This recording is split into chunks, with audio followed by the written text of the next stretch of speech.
26 फरवरी है और आज महाशिवरात्रि की वजह से आज मार्केट बंद था। तो आज तो कोई ट्रेड हुआ नहीं है, लेकिन कर ही नहीं सकते थे, मार्केट को छुट्टी थी इसलिए। तो आज हम एक टॉपिक पे डिस्कशन करने वाले हैं, how to draw support and resistance. Support और रेजिस्टेंस कैसे ड्रॉ कर सकते हैं या करते हैं। तो आप में से बहुत से लोगों ने इसके बारे में पढ़ा भी होगा और आप ये करते भी होंगे, सपोर्ट और रेजिस्टेंस ड्रॉ, और उस हिसाब से ट्रेड भी लेते होंगे। तो ये एक हम एज ए प्रैक्टिस की तरह देखेंगे कि कुछ बातें हमसे छूट जाती है तो वो भी आपको याद आ जाएंगी और आप एक अच्छी तरह से सपोर्ट और रेजिस्टेंस ड्रॉ करना सीख जाएंगे। वैसे तो आपको आता ही होगा, लेकिन जिनको नहीं आता है या जो भूल रहे हैं सपोर्ट और रेजिस्टेंस को, मार्केट कैसे रिजेक्ट और ब्रेकडाउन करता है, वो हम आज देखने वाले। तो सबसे पहले आप कहीं भी सपोर्ट और रेजिस्टेंस ड्रॉ करना चाहते हो तो बड़े टाइम फ्रेम पे ड्रॉ करना चाहिए। यानी अभी मैं 30 मिनट का टाइम फ्रेम ले रहा हूँ, तो 30 मिनट के टाइम फ्रेम पे हम सपोर्ट और रेजिस्टेंस ड्रॉ करेंगे। आप इससे बड़ा यानी 1 आवर का टाइम फ्रेम में भी देख सकते हो, या डेली टाइम फ्रेम में इज द बेस्ट होगा, उस हिसाब से आप ट्रेड भी कर सकते हो। तो हम देख लेंगे 30 मिनट के टाइम फ्रेम पे। तो ये है बैंक निफ्टी का स्पॉट का चार्ट है। ये हम फरवरी शुरू से हम देख रहे हैं, 1 महीने का, यानी सॉरी हाँ 1 महीने का चार्ट है। तो यहाँ पे bank Nifty gap up open हुआ, यहाँ पे एक वीक बनाया, ऊपर चला गया। तो यहाँ पे एक हमने सपोर्ट ड्रॉ किया। तो फर्स्ट टाइम यहाँ पे यानी 17 फरवरी को उसने टेस्ट किया। जब फर्स्ट टाइम टेस्ट करता है तो वो यानी उस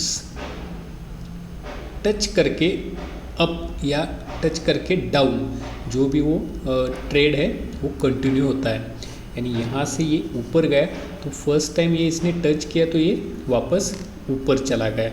तो यही होता है सपोर्ट के साथ और वही होता है रेजिस्टेंस के साथ। जब यहाँ से अगर ये समझो अप साइड का रेजिस्टेंस यहाँ पे इसने बनाया है, यहाँ पे तो ये टच किया यहाँ पे फर्स्ट टाइम, ये सेकंड टाइम, थर्ड टाइम भी आया और ये रिजेक्शन हुआ।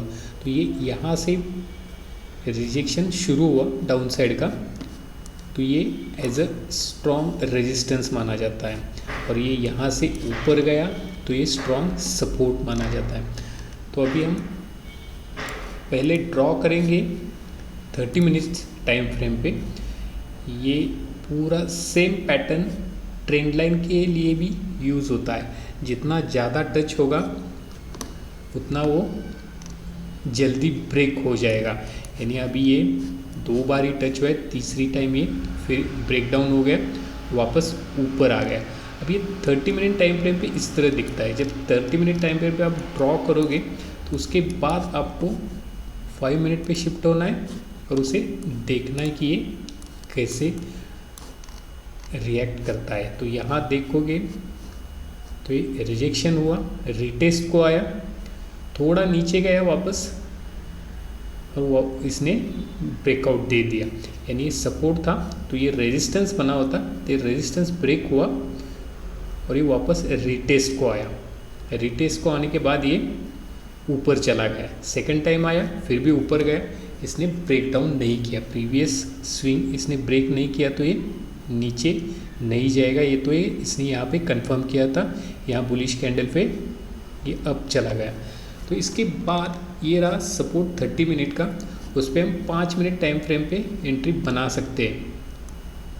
इसके बाद आप यहाँ देखोगे इंट्राडे में 5 मिनट टाइम फ्रेम पे ये रेजिस्टेंस बना हुआ है।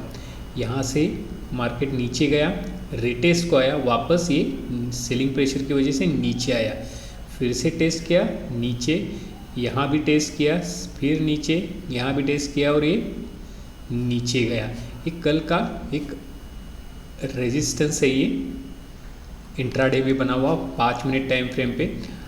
ये बार बार टेस्ट करके नीचे आया, यानी इसके ऊपर सेलिंग ऑर्डर है। अभी ये अगर मार्केट ऊपर जाएगा कल परसों तो ये आसानी से ब्रेक हो जाएगा। जितनी बार ये टेस्ट करता है उतना ये कमज़ोर होता जाता है, और अगर ये लास्ट टाइम को ब्रेक हो जाता है और ये ऊपर चला जाता है, तो कल देखेंगे हम ये कैसे रिएक्ट होता है। तो सपोर्ट और रेजिस्टेंस ड्रॉ करने के अलग अलग हर कोई अलग तरीके से बनाता है सपोर्ट और रजिस्टर। तो ये है कोई बनाता है सिंगल लाइन से, तो कोई ड्रॉ करता है इस तरह रेक्टेंगल यानी वीक से, जहाँ पे वीक है वो ऊपर तक ये कैरी फॉरवर्ड हम कर सकते हैं। ये वीक है तो इसका ऊपर से जो हाई वीक है वहाँ तक ये रेजिस्टेंस भी बना सकते हैं। तो सबसे ज़्यादा इम्पोर्टेंट है कि रेजिस्टेंस कहाँ बनाए। तो हमेशा रेजिस्टेंस वहाँ बनना चाहिए जहाँ से मार्केट अप जाता है या जहाँ से मार्केट डाउन आता है। तो ये एक रेजिस्टेंस क्लियर है, सॉरी सपोर्ट है यहाँ पे एक, और ये रेजिस्टेंस है, ये नीचे आएगा, यानी ये रेजिस्टेंस यहाँ पे बना हुआ है। तो आप इस तरह रेजिस्टेंस ड्रॉ करोगे तो ये अच्छा वर्क होता है। जितने बड़े टाइम फ्रेम पे आप रेजिस्टेंस और सपोर्ट ड्रॉ करोगे वही आपको छोटे टाइम फ्रेम पे एंट्री दिलाने की कोशिश करेगा। और जहाँ पे भी आप रेजिस्टेंस सपोर्ट आपको लगता है कि पहली बार ये टेस्ट करने आ रहा है, तो वहाँ पे पैटर्न ढूंढ लेना चाहिए हमें। कोई भी पैटर्न हमें वहाँ पे देख लेना चाहिए। यहाँ पे हम देख सकते हैं एक पैटर्न बना हुआ है इनसाइड बेरिश इनसाइड कैंडल। तो इस तरह पैटर्न बनाता है हमेशा। ये इवनिंग स्टार हुआ, यहाँ पे भी डोजी हुआ, ये इवनिंग स्टार यहाँ पे बनाया इसने, ये इन्वर्टेड हैमर यहाँ पे हो गया। तो इस तरह ये पैटर्न जब भी आपको दिख जाए तो वो रेजिस्टेंस के पास आप कॉल या पुट की एंट्री बना सकते हो। तो आप कोशिश कीजिए कि इस तरह सपोर्ट और रेजिस्टेंस ड्रॉ करने की। यहाँ पे भी देख सकते हैं हम, यहाँ पे रेजिस्टेंस बना सकते हैं। अगर ये एक्सटेंड करेंगे हम तो पिछले सपोर्ट के पास ये कहीं पे आपको टच होता दिख जाएगा, कुछ इस तरह। तो ये 2 बार टेस्ट हुआ, नीचे आया। अब ये अगली बार जब टेस्ट को आएगा तो ये फिर से नीचे आने की प्रोबेबिलिटी होती है। उसके बाद अगर आप देखोगे कि जब भी सपोर्ट और रेजिस्टेंस के पास अगर मार्केट यहाँ पे टाइम स्पेंड करता है और उसके बाद ब्रेकआउट देता है तो ये वैलिड होता है और ये अच्छी तरह से ऊपर जाने की चांसेस होते हैं। उसी तरह नीचे जाने के समय जब भी मार्केट